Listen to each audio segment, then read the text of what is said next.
At my husband's memorial, I saw him alive, standing with my daughter-in-law, his hand on her waist. Like grief was just a costume he'd forgotten to take off. The sanctuary smelled like lilies and lies. People hugged me with the same arms they used to carry gossip.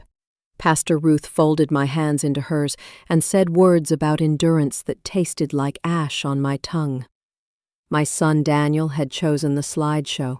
Old fishing photos, blurry Christmas mornings, the time we tried to make a gingerbread house and ended up with something that looked like a church after a storm. Everyone cried at the right moments. Everyone said my name softly, like it might break if they said it all at once. I did not cry, because out the side window past the smeared glass where children press their fingers during boring sermons, I saw a man in my husband's coat. Not one like it. His. Worn at the elbows. The cuff he'd always worried in the truck. He stood too straight to be a mourner and too familiar to be a stranger. And beside him, God forgive me for being right, stood Melissa, my daughter-in-law, Daniel's wife, her head tilted in that way women tilt when they think they've trained the lighting to like them. He touched her waist. She laughed. Not a widow's laugh, a woman's, loose and careless, the kind that forgets to hide. Ruth said, "May," because I'd stopped pretending to listen. "I need air," I whispered, the way people whisper when they're about to walk into fire. I left through the hallway by the baptistry and out into the alley where the smokers pretend God can't smell them. The sky had that thin, white look it gets before it decides whether to bless or punish. They were gone.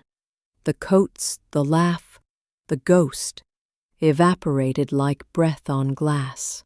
Inside, the memorial kept going without me. Laughter came on schedule.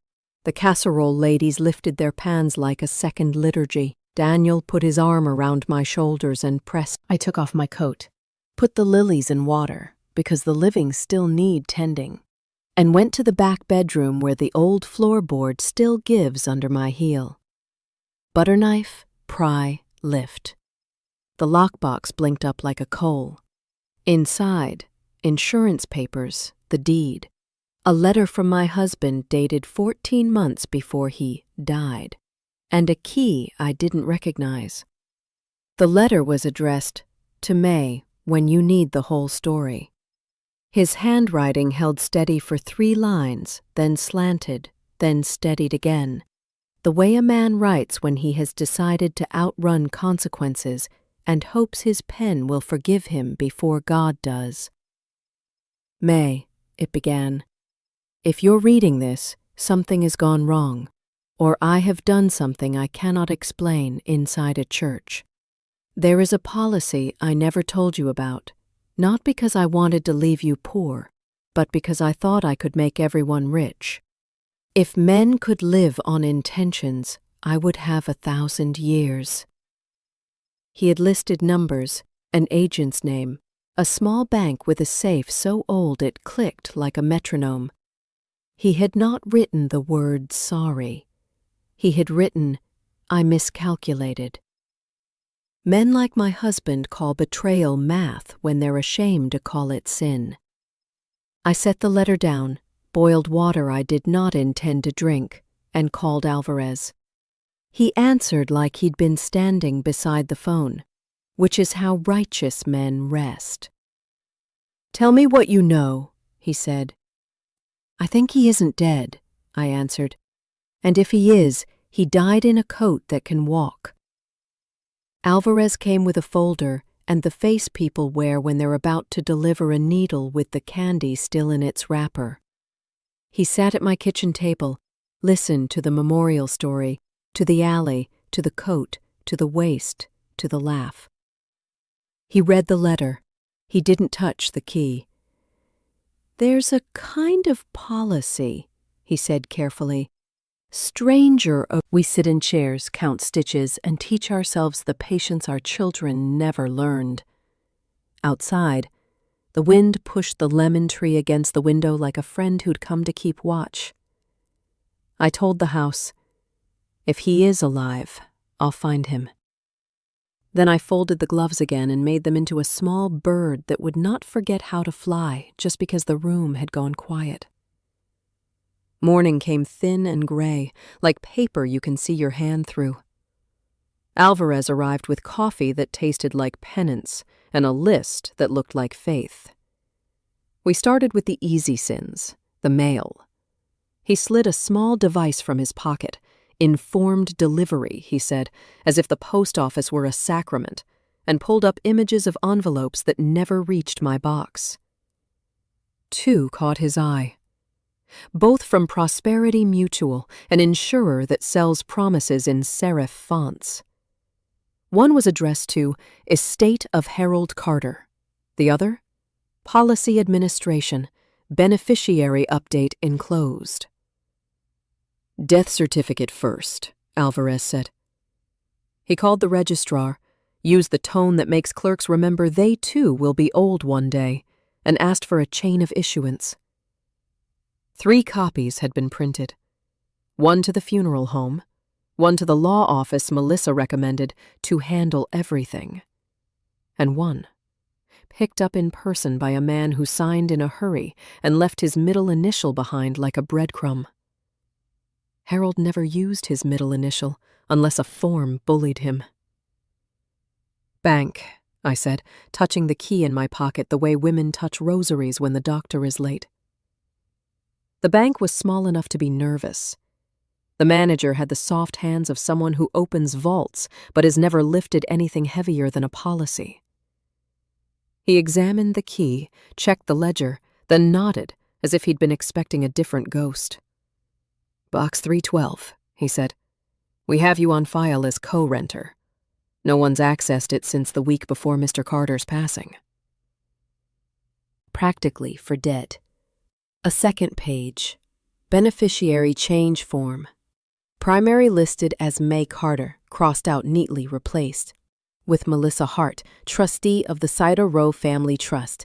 The signature at the bottom looked like my husband's name wearing someone else's shoes. Close, but not home.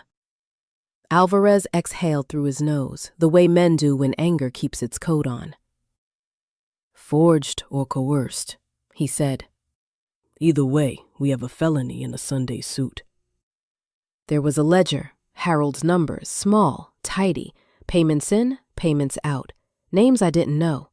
S. Reeves, Premium Finance, D. Lang, Facilitation, and a P.O. box circled twice. Underneath, in smaller writing, an apology that wasn't a word.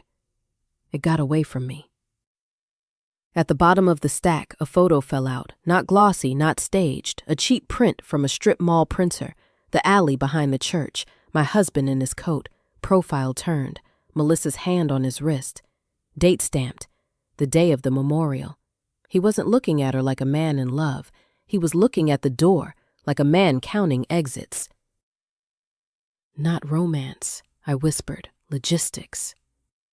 Alvarez nodded. She was hauling him through a plan. He thought he was steering. We wrapped the phone back in its napkin. Kinley can pull it clean, Alvarez said.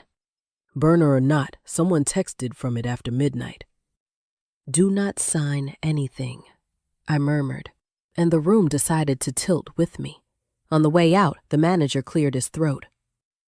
Mrs. Carter, a woman came last month asking about this box. Pretty. Wore a watch that ticked louder than her manners. We told her no. She said she'd be back with papers. If she does, call Alvarez, I said, and keep the vault door in front of you, not behind. Back home, the house breathed me in like it had been holding a lung empty in case I didn't return. We spread the papers on the kitchen table, the way you shop. 2 more days. The service is set. Stay out of sight. Shop. This isn't what I thought. It never is. After payout, you rest. Don't ruin this now. Kinley looked up. We can subpoena the carrier, triangulate, see where he rested. Not yet, I said, and they both turned to me like students who forgot I had been alive before they were born. If he is alive, someone will feed him, not with money, with errands. Men in messes look for tasks they can still do. There'll be a storage unit, a mechanic, a hardware store clerk who knows his hands. Alvarez smiled. Pantry thinking. We'll go to the places where debt breathes, I said. The strip of shops near the old lumberyard, the unit with the cheapest lease, the diner that wraps phones and napkins. Night found us mid-list again. I set out 3 cups this time, mine, Alvarez's, Kinley's, and poured tea with the steadiness of someone who has learned how to pour while the ground moves. Before they left, Alvarez tapped the photo gently. Do you want me to prepare for the worst possibility, that he is dead and someone used his coat? Yes, I said, and the other possibility, that he is alive and someone used his fear. When the door closed and the house settled, I gathered the papers into a neat pile and placed my husband's letter on top. I slid the gloves from my pocket and folded them into the little bird again, stubborn beak up. In the morning, I told the lemon tree, we'll visit the places where he'd be a fool to go and a fool not to. The tree scratched the window like a friend, agreeing with me in its own language. I turned off the light, left the under cabinet strip glowing like a line of prayer, and sat in the dark, with my hands around the cooling cup. Patience is a weapon if you sharpen it daily. We started with the napkin. There used to be a place by the rail spur that made coffee strong enough to wake the dead and pie so sweet the living forgave each other. Lamplight Coffee? Gina asked from the window, eyeing me the way women eye other women who look like they've come for more than caffeine. Do you know a man who wears a coat that gave up at the elbows? I asked. Hands that smell like orange oil and metal. Paid cash, counted slow. Sat where the back hallway keeps the kitchen's secrets. Maybe called himself H or Harry. Gina squinted. Kitchen clattered. Somewhere a bell rang for fries. Mornings, she said. 5 o'clock, twice a week. Doesn't talk much.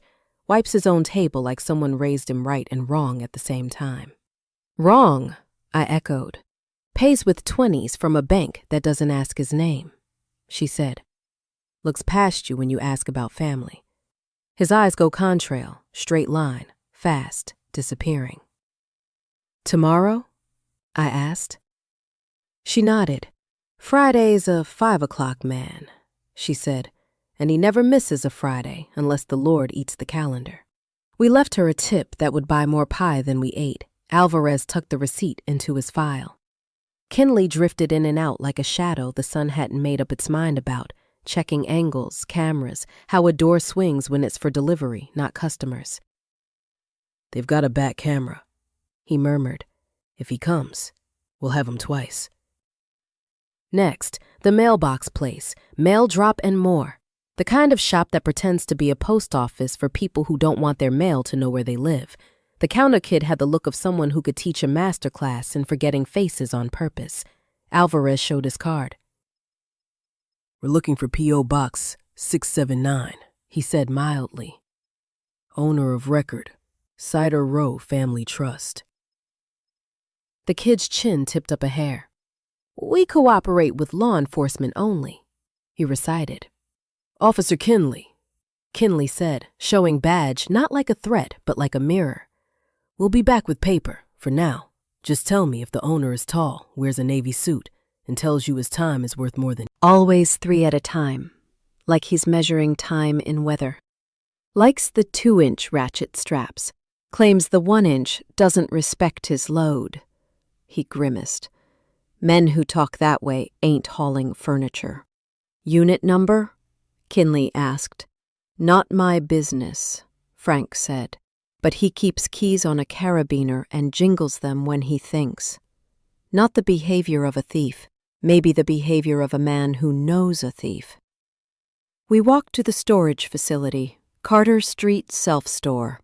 Irony so on the nose the world had to be laughing at me.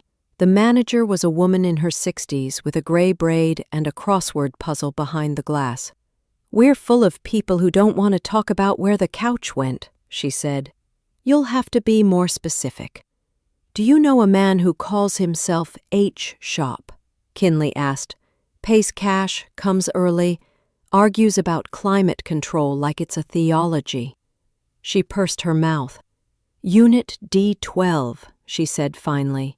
In at dawn, out before the city remembers to open its eyes. Smells like citrus oil and guilt. Warrant? Alvarez asked Kinley. On the way, Kinley said, but we can watch. Public sidewalk is still public. So we did what old people, good lawyers, and patient cops do. We waited. We set our alarm clocks for a time no one but bakers and thieves honor. I put on my church coat because it does not wrinkle when hope does. Alvarez brought a thermos that could insult weak coffee by proximity alone. Kinley parked a block away and became air. 5 o'clock is when the sky remembers its job. The gate rattled open. A man in a cap that meant nothing and a coat that meant everything walked with the gait of someone who had learned to carry shame without spilling it. He moved like my husband. He moved like men who have always counted steps because they learned later in life that every step has a cost. He slid a— Men do that when women name the thing directly. I thought, he began, and I raised a hand, the way I do at church when someone's testimony begins to tilt into theater. No, I said, not yet. First, you open the door. Then you step back. Then you let the law inventory the ruin you've been renting. He swallowed. He did what I told him. Inside, boxes stacked like lies, neat even, labeled in that square carpenter script. Shop, papers, tools, bridge. On top of one, a brown paper bag with a roll of 20s and a pair of worn gloves folded into a bird. Who's feeding you? Alvarez asked, gentle as a man can be when he's also a knife. Prosperity, he said, and almost laughed at himself. A lie wore the right suit. And Melissa? I asked. She wore the truth like a dress to a funeral, he said. Said we'd make everyone whole. Said I'd rest when the check cleared. And did you? Kinley asked. Harold looked at me the way men look at the women who stayed until they didn't. I haven't rested since the day I decided to live, he said quietly. The sun, rude as ever, started to make the metal doors blush. A bird, real, not made of leather, landed on the fence like punctuation. Kinley's radio murmured that paper was on its way. Alvarez checked his watch, which is always told better time than grief. I stood in the unit where my husband had been hiding in plain sight, and I counted backward from 10, like I used to when Daniel threw a ball indoors. When I reached 1, I said what needed saying. You will tell the truth, I said, to the DA, to the insurer, to the court, not to save yourself. To pay for the bench that will bear your name only if you become a better story. He nodded, not heroic, human. He looked older than before. It's what paper is for. And the rest? Kinley asked, tilting his head at the storage unit that had held my husband's half-life. That, I said, is what dung is for. We stop here. We breathe. Then we begin again. Harold didn't come home with me. He went where paper goes when it is behaved badly, down to the beige rooms where the air tastes like photocopies and the chairs make you sit up straight. At the DA's office, they gave him coffee without cream and a pen that didn't like liars. Alvarez sat to his left, Kinley to his right, and I stayed behind the glass like an old saint in a church window, present, silent, instructive to anyone willing to look up. He started wrong, the way men start when they still think there's a good version of the story hiding under the bad.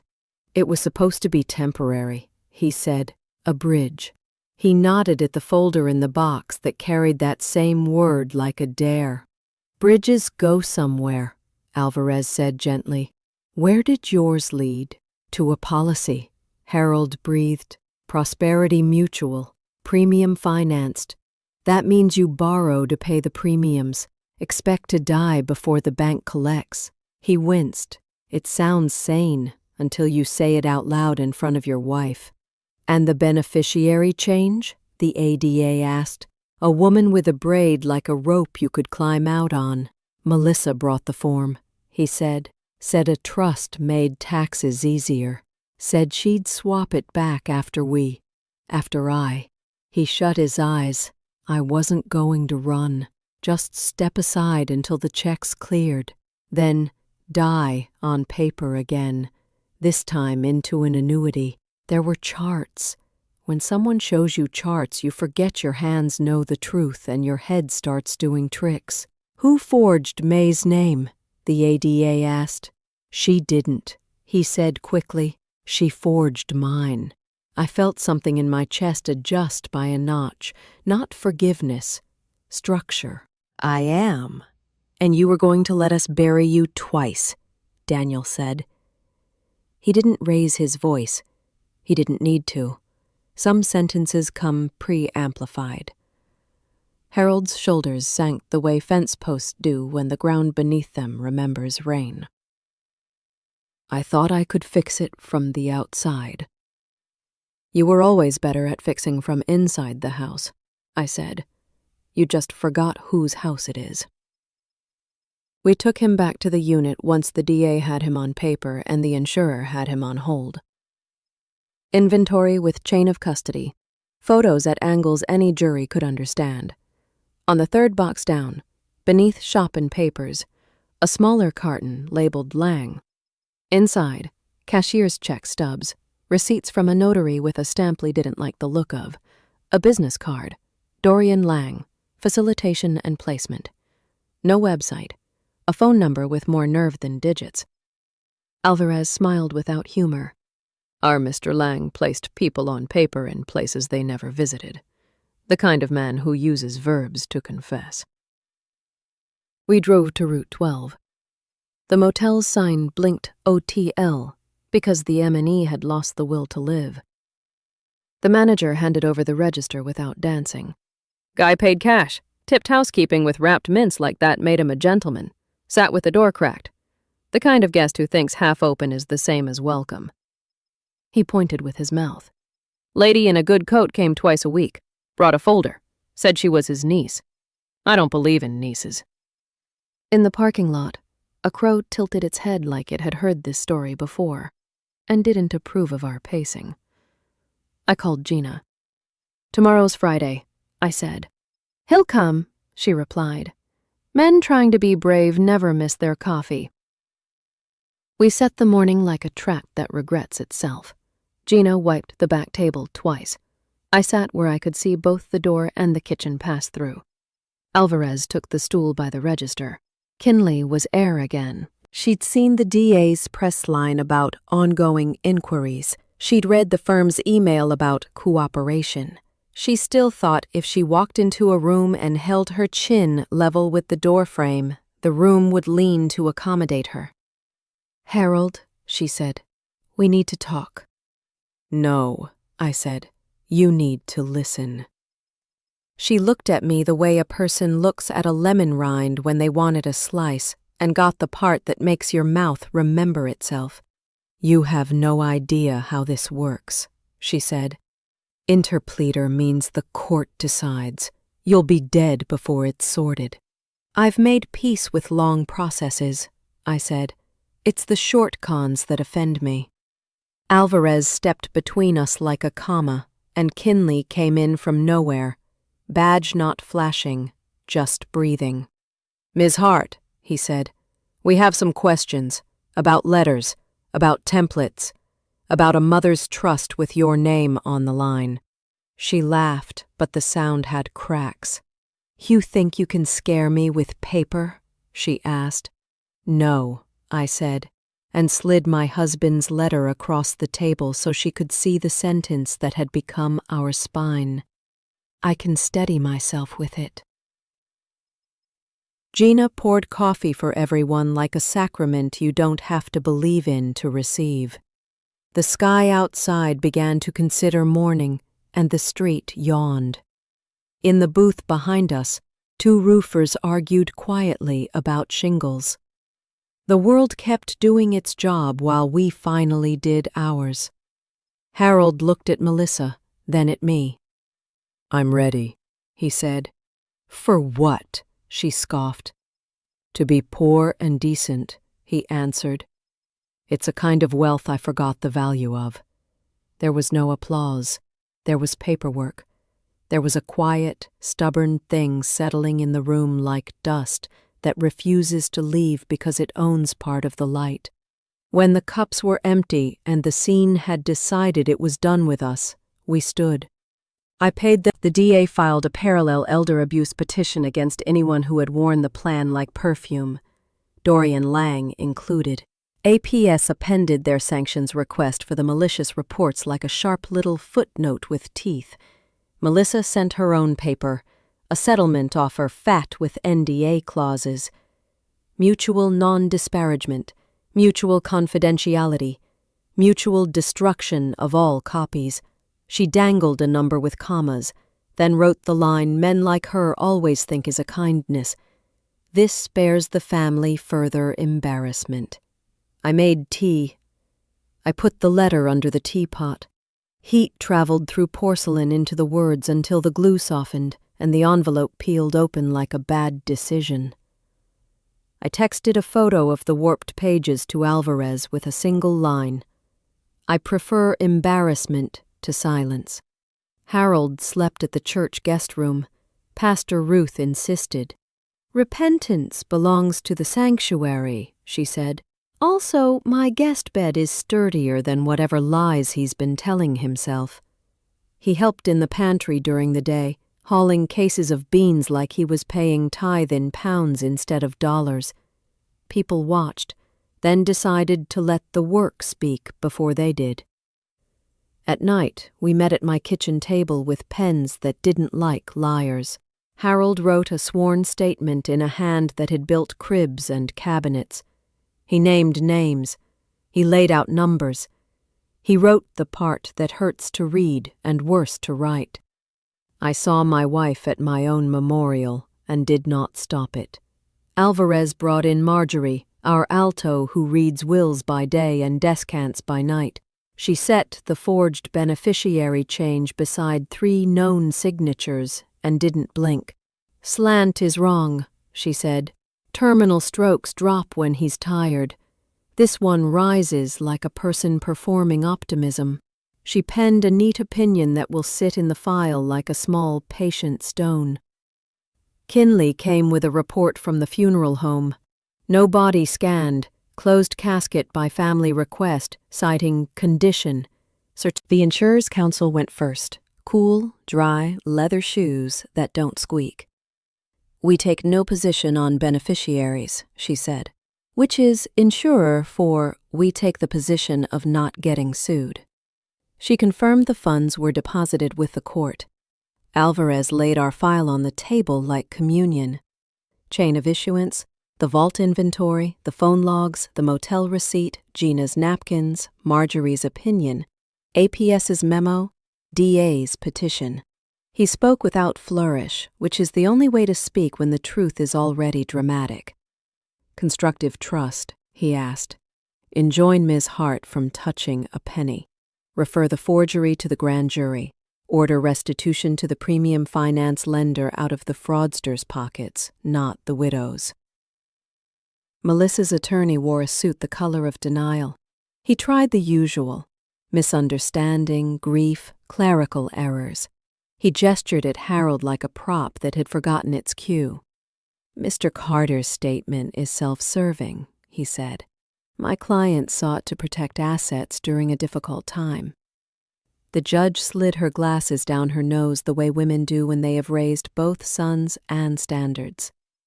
"By staging a memorial without a body? By filing guardianship after an eviction letter? By depositing funds into a trust where you are sole trustee?" She tapped the beneficiary form with her pen. "This signature rises," she said, echoing Marjorie, and I loved her a little for it. Harold stood. He wasn't subpoenaed to speak, but men who have spent months hiding sometimes remember they have a voice. "Your Honor," he said, I thought I could cheat death without cheating my wife. I was wrong. I will tell whatever room you put me in exactly how wrong." The judge nodded, once. Then she did what I had hoped and feared in equal measure. "Funds to remain with the court," she ordered. "Preliminary injunction. Miss Hart is restrained from accessing, transferring, or encumbering. I can require a statement as part of a restorative order if there is a plea." She glanced at the DA's table. "Counsel?" The ADA with the rope braid nodded, already writing. We left without triumph. Victories like this are sandbags against a flood that keeps coming. Outside, the air tasted like copier dust and onion soup, which is to say, bureaucracy and home. Back at my kitchen, Harold sat at the table and folded his hands, the way he used to when the grace went long. "Do I come home?" he asked. "No," I said, and he closed his eyes, like a man who appreciates clarity even when it hurts. "You go to the church. You carry boxes. You write letters to the people who fed me when you chose numbers over me. One day, when you have hauled enough and written enough and told enough truth that your own hands believe you again, we'll talk about the porch." He nodded. Not heroic. Human. I sliced lemons thin enough for the light to pass through, laid them on the sugar like small suns. Paper sat stacked, quiet, heavy, useful. The house breathed. In the yard, the lemon tree dropped a fruit with a thud that sounded like punctuation. There would be more hearings, more filings, more mornings at Gina's, where the coffee is medicine and the napkins know how to keep a secret. There would be days I was tired. There would be days I was kind. There would be days I practiced being both at once. For now, I wrote the first line of the pantry's requested apology on a yellow pad. "We confused logistics with love. We are sorry." I capped the pen, set it beside the pile, and told the room, "That will do for today." The pantry line curled twice around the church before 9. Thursdays always do that. Hunger keeps better time than city buses. I set the apology draft beside the donation ledger and wrote between beans and bread, "We confused logistics with love. We are sorry. We will repair." Alvarez says judges like verbs. I like them too. Came by with a portable magnifier and that look she reserves for wayward pen strokes. She set the forged beneficiary change under the lens, tilted the lamp, and hummed a bar of blessed assurance while the ink told on itself. "Signature lines theatrical," she said. He's imitating Harold's R like a man doing a good impression of someone he thinks he knows. The notary block, see the seal? That's Evelyn's. Commission number checks out. But the venue line says County of Kings. Evelyn's registered in Riverton County. Sloppy criminals are a mercy from God. Alvarez smiled with only one corner of his mouth. We'll add false notarization and aiding and abetting forgery to the list. By noon, the church smelt like coffee and dignity. Harold hauled crates with the kind of contrition you can stack. He didn't talk much. Men who've been telling the wrong story for months need silence the way gardens need winter. Daniel lifted beside him, 2 beats behind, learning again the choreography of honest work. Mrs. Ortiz brought a tray of tomatoes that had finally admitted they were sauce, and we fed the block twice, once with groceries and once with the sight of men who'd stopped lying to the air. Melissa arrived at 1 in a coat that asked the room to forgive her in advance. She carried nothing but her chin. "I came to help," she announced, like a person making a donation with the press release already drafted in her head. Pastor Ruth looked at her hands, empty as a statement with no subject. "We take volunteers who tell the truth," she said. "You have a deposition at 3. Melissa's smile flickered. "My counsel advised me not to speak," I finished. "You've done plenty. You'll do some more, with a court reporter present." She turned those lawyer eyes on me, the ones that try to make you feel like a page number. "You're enjoying this." "I don't enjoy hunger," I said, nodding at the line that never entirely disappears. but I'm not opposed to watching paperwork. Kinley texted a photo from the DA's conference room. Exhibit, notary log. Evelyn Hart's book, seized on a warrant. Entries neat until they weren't. Blank lines where there should have been names. A beneficiary change notarized on a day her commission log shows she was out of state at a spa that posts photos of lunches with microgreens and lies with macro consequences. By 3, deposition began. Alvarez went in with a binder bulky enough to make a point. I stayed home. Old women don't need to watch every fire burn to know who lit it. I boiled lemon rinds and thought about apologies, about how some are ladders, some are rugs, and some are just smoke. Harold came by at dusk, hat in hand, hands clean. He stood at the porch rail like it might read him and add a line to his record if he leaned wrong. Judge ordered a preliminary restorative statement if the plea comes, he said softly. They might make me read it. I hope they do, I replied. Your voice needs to learn the shape of those words. He looked at the chair by the window, the one that holds my evening the way a friend holds your elbow on black ice. Can I sit? He asked. On the porch, I said. The house remembers what you did to it on paper. Let it forgive slowly. He sat. We didn't talk for a while. That's another thing the young forget. Silence is a tool if you sharpen it daily. The neighborhood did its rehearsal. Kids chalking stars on sidewalks, a trumpet practicing repentance, the smell of onions acknowledging they are always where the best meals begin. Alvarez stopped in after 9, tie loosened, eyes awake the way righteous men's eyes stay awake when the finish line keeps moving. Evelyn invoked the 5th, he said. Melissa tried to float misunderstanding. Then Lang produced the email where she sent him the physician letter template and wrote, "Use this version. Less sympathy, more capacity." He set a copy on, "We'll build the rest." After the door closed, the house made its ship noises again. I set the notary log beside the napkin with the blue stitch and the letter my husband wrote when he remembered he could still be decent. Paper isn't mercy, but it is memory. And sometimes memory is the only mercy you're guaranteed. I turned off the light, left the under-cabinet strip on low, and said to the lemon tree, to the porch, to the bench we haven't built yet, tomorrow we write the second line. I wrote the second line before the kettle clicked. We staged grief to manufacture gain. We are sorry. Verbs again. No velvet. Paper doesn't need perfume when it's telling the truth. By 9, the DA called. Grand jury returned indictments, she said, voice level. Forgery, conspiracy, false notarization, elder abuse. Lang is in. Melissa is in. Evelyn Hart is in. I stirred honey into tea like punctuation. Her seal did more harm than her daughter's smile, I said. Revocation of her commission is already in motion, the DA replied. We'll push for a plea with restorative conditions, the statement, restitution, community service. After we hung up, a car idled at my curb longer than decency allows. Evelyn Hart stood there, in a camel coat with buttons that tried to outshine the morning. She carried a leather portfolio like it might testify for her.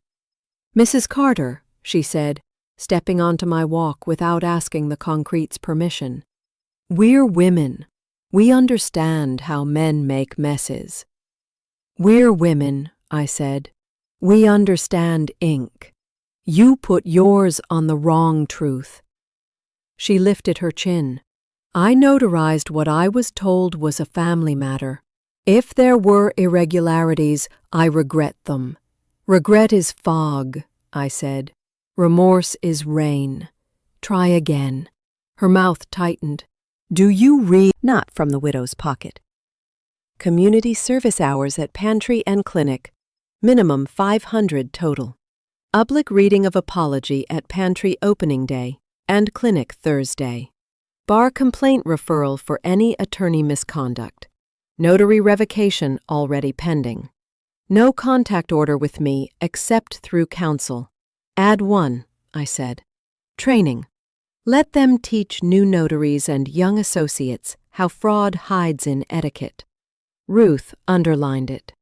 Education is repentance in public, she said. We drafted the apology like liturgy, line by line, everyone speaking of the truth they owned. I wrote, "We confused logistics with love." Ruth added, "We put process before people." Alvarez, "We exploited systems meant to protect." Daniel, voice rough, "I signed what I didn't read." Harold, staring at his hands, "I let paper stand in for courage." The DA, "We accept consequences without bargaining." Gina arrived in the middle with a pan of something that forgave onions for being honest. "Apologies go down better with lunch," she said, setting forks like absolution. Kinley slipped in near the end with pages in a clear sleeve. "Voicemail from Melissa to Evelyn," he said. "She thought she dialed Lang. Get May out before Monday. The overlay will freeze us. Use the fall stories. Make it stick." He tapped the transcript. "No overlay here, but she practiced the playbook." "Good," Alvarez murmured. "Patterns make judges brave." By dusk, the draft was done. 12 lines, each short enough to memorize, long enough to hold weight. The DA nodded. "If her counsel accepts, we'll enter it with the plea and make the readings a condition." "Clinic first," I said. "Hunger taught us patience. Illness deserves priority." That night, Harold sat on the porch again, hat in both hands like he was asking the wood to judge him. He didn't ask to come inside. Growth looks like that. No. The DA read the order. Ruth opened with prayer that didn't let anyone off the hook. Then we began. "We confused logistics with love," she read, and her voice broke on love like it had been a foreign language she'd only learned for court. "We staged grief to manufacture gain," I read next. My voice didn't break. It had been training for this all year. "We put process before people," Ruth said, steady as a bell. "I signed what I didn't read." Daniel said, "Shame and steel in equal measure." "I let paper stand in for courage," Harold said, and something in the room exhaled, a sound like a door finding its hinge again. "We accept consequences without bargaining," the DA finished. "We will repair." There was no applause. There were vitals to take, meds to dispense, forms to translate. Mrs. Ortiz wiped her eyes and then wiped the counter. Gina handed out coffee like absolution that tastes better hot. When it was done, Melissa looked at me, like a student who has finally met a subject she cannot charm. "What now?" she whispered. "Now you come back on Thursday," I said, "and the one after, and you keep reading until the words live in your hands." She nodded. Not promise, practice. I went home and wrote the 3rd line. "We tried to move an elder with paper. We were wrong." I slipped it under the others. The lemon tree knocked the window like an amen.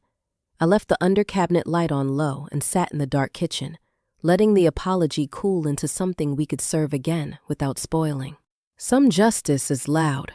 Ours is scheduled for clinic hours. Pantry day smells like onions learning to be useful and coffee that forgives the night. We set out folding tables, line the shelves with cans that make dignity stackable, and tape the apology to the wall at eye level. Words should never have to crane their necks to be seen. By 9, the DA texted a photo. "Indictments unsealed. Pleas in play." 2 lines underneath. "Notary commission revoked." We gathered at the front. The DA read the order. Restorative conditions approved. Community service hours began to accrue the minute the first box moved. The apology would be read here and at the clinic for 12 straight weeks, out loud, by the mouths that earned it. Ruth nodded to me. I took the first line, voice steady. We confused logistics with love. Melissa read the next. Her hands didn't shake this time. We staged grief to manufacture gain. Ruth, we put process before people. Daniel, eyes meeting mine. I signed what I didn't read. Harold, shoulders square. I let paper stand in for courage. The DA, we accept consequences without bargaining. Evelyn held the page as if the letters might stain. She hesitated, then found her place. I used my seal to certify what I did not witness. I was wrong. The room didn't clap. It doesn't clap for routine. A mother with a toddler on her hip adjusted the child's hat and moved forward. Real life kept its pace. We worked. Melissa wiped tables. It is possible she has never wiped one without expecting applause. She learned how to wring a cloth today. Evelyn bagged rice, measuring, weighing, learning the grammar of grain. Harold stationed himself where the heavy boxes dwelled and moved them like pennants that understood physics. Daniel laughed with the volunteers whose names he'd forgotten, then remembered them, then said them 3 times to make them stick. Near noon, Alvarez arrived with paper that looked like 3 breaths let out at once. "Interpleader resolved," he said, voice low but bright at the edges. "Funds awarded into a constructive trust. Not to you, not to them. To the Aunt May Community Trust your husband created." Judge praised the overlay, the clinic, the pantry, called this block an ecosystem of decency. Also ordered restitution to the premium finance lender from the wrongdoer's pockets. He handed me a copy, stamps fat as thumbs, my husband's square handwriting in the trust There's no quicker way to humility than a bag of onions and a sharp knife you have to respect. At 2, Kinley brought paper cups and news. The firm had suspended Melissa pending bar review. The partner who wrote, "Do not put this in writing again," had tendered his resignation to spend time with family, which is how men tell paper they lost. The DA confirmed the apology text had been filed under seal and would be unsealed when the plea entered, our words in the record, where they could not be scrubbed by a PR team with good teeth. By 3, the line thinned. We stacked crates. The room smelled like heat and one honest day. Melissa leaned on a table, breathing like a person who had discovered her lungs have 2 gears, performance and work. She chose work today. "Do I keep coming?" she asked, not quite meeting my eyes. "Thursdays, clinic and pantry," I said. "You'll read, you'll carry, you'll teach the class Lang gives, sitting in the front row. And when you're done, you'll come back again and volunteer without a court order, because remorse without repetition is just regret in costume." She nodded, exactly once. A small, correct motion. "Understood." Evelyn wiped her knife, set it down blade away, which tells me she was once taught right. "What happens to women like me?" she asked, softer than she'd spoken since she arrived on my walk with that portfolio. "If they're wise," I said, "they become women unlike themselves. If they're not, the world keeps the receipt." We cleaned. We put away chairs. We left the apology taped to the wall. 12 weeks is a long time and exactly the right length for some lessons to take root. At home, the lemon tree knocked the window with the confidence of a metronome. I set the interpleader order beneath my husband's letter and the apology stack. Paper layered like shingles against weather. The house made its ships restitution to the premium finance lender from the wrong pockets, restorative conditions, the apology readings, clinic and pantry hours, and the training sessions that would teach strangers how to spot the very tricks that brought us here. Melissa stood with her counsel, hands at her sides, eyes not choreographed. Evelyn's portfolio looked smaller than it used to, as if paper had finally learned humility. Lang stared at the floor with the posture of a man who had learned the weight of his verbs. Judge Baines read the terms, then looked down over her glasses. Not unkind, not theatrical. You built a stairway out of etiquette and walked an elder toward an exit, she said. Today, the court installs a handrail. Her gavel sounded like punctuation that had earned its period. Outside, reporters asked for statements. We gave none. Some sentences belonged to rooms with stenographers, not cameras with appetites. That afternoon, the first training took place in the fellowship hall. Folding chairs, a projector that hummed like a sleepy bee, and a banner Pastor Ruth made by hand. How fraud hides in etiquette. Lang spoke first, voice flat on purpose. When someone says it's just a formality, he began, that's your cue to read the form twice. A dozen notaries took notes, highlighters skittering.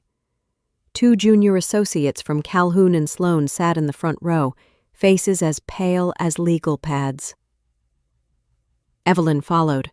She held her revoked seal the way a woman holds a relic she can no longer use. Venue matters, she said, tapping a slide with the county line in red. Presence matters.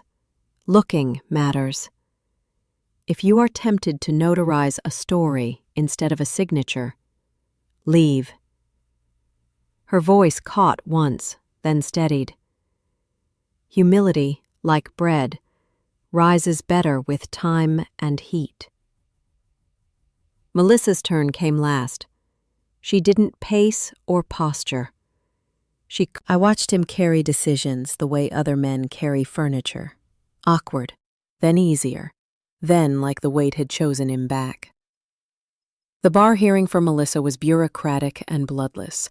A panel asked questions that sounded like algebra. When did you know? Why did you sign? Who benefited? She answered without flair, which was the first honest thing I'd seen her do in a year.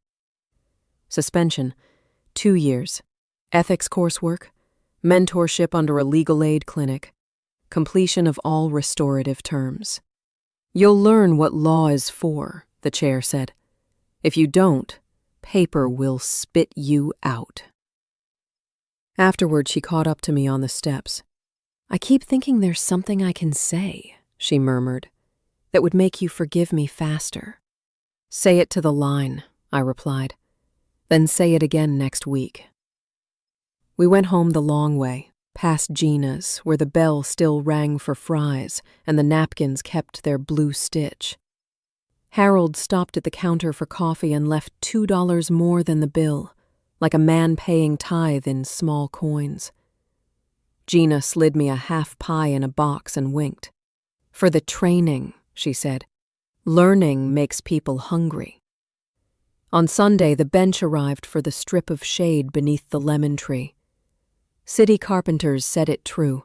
Ruth blessed it without making a fuss, and Eliza brought the plaque she'd lettered with careful hands and a permanent marker that bled a little at the edges. Repair in public. Feed the line first. We screwed it on. Daniel holding, Harold turning, me steadying the corner like a captain guarding a rail. Neighbors clapped the way neighbors do.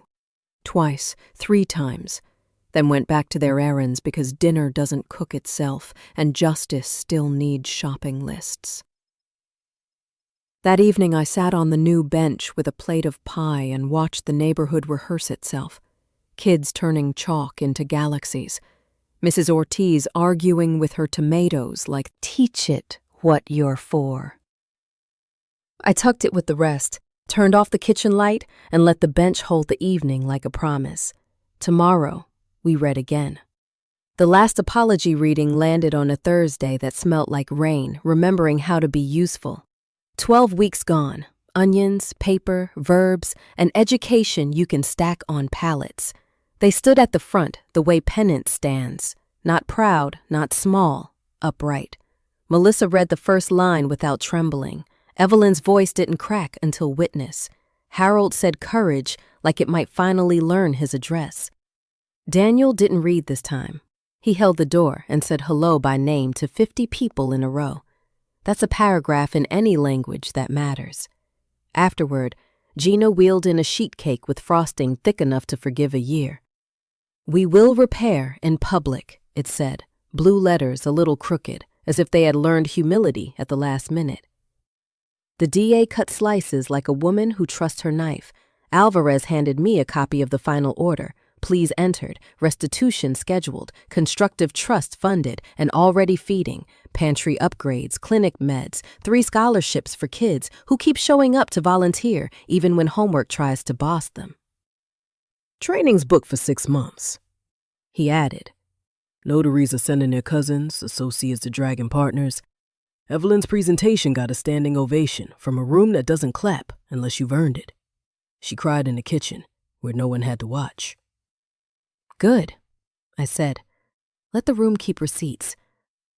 Let the kitchen keep mercy."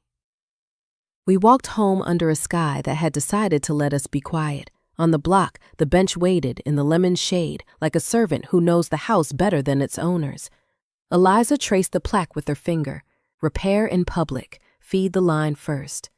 She does that every time, as if making the letters permanent with a child's spell. "Grandma," she said, "what happens now that the words are finished?"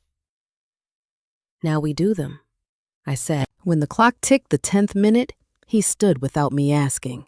He put his shoes back on like penance. On the porch, he touched the bench and read the plaque again, lips moving, not for show. Then he went back to the church to load boxes for the evening rush that always arrives right before dinner, because hunger has excellent timing. Daniel lingered, drying the last cup with that lint-shedding towel. "Mom," he said, "do you forgive him?" "I forgive the work," I said. "If he keeps doing it, it will forgive the rest." I handed him the towel. "And you? Are you done asking paper to tell you what a man is?" He swallowed, then nodded. "I think so," he said. "I like learning by lifting." "Good," I said. "Tomorrow, the clinic gets new shelves." He kissed my cheek the way boys do when they remember they were raised by hands, not signatures, and left the door better than he found it. At dusk, I sat on a bench with a cup of tea and the copy of the order tucked inside my sweater like a warm book. Neighbors did their evening chores. Mrs. Ortiz argued with her tomatoes and then admired them. Kids drew chalk hopscotch in galaxies. Somewhere, the trumpet finally landed clean on a note it had been chasing for weeks. Kinley cruised by and didn't stop. Presence is sometimes the whole gift. Alvarez texted a photo of the first scholarship recipient, a girl who volunteers Thursdays and will one day tell a room that onions taught her about justice. I took out my yellow pad. The apology lines were tucked under my husband's letter, edges soft with use. There was one more sentence to write, not for court, not for the wall, just for the part of me that still folds gloves into birds when the room goes quiet. I did not get revenge. I got ready. Ready to read the words again when the line needs it. Ready to slice lemons thin enough for the light to pass through. Ready to teach a young notary why venue matters and a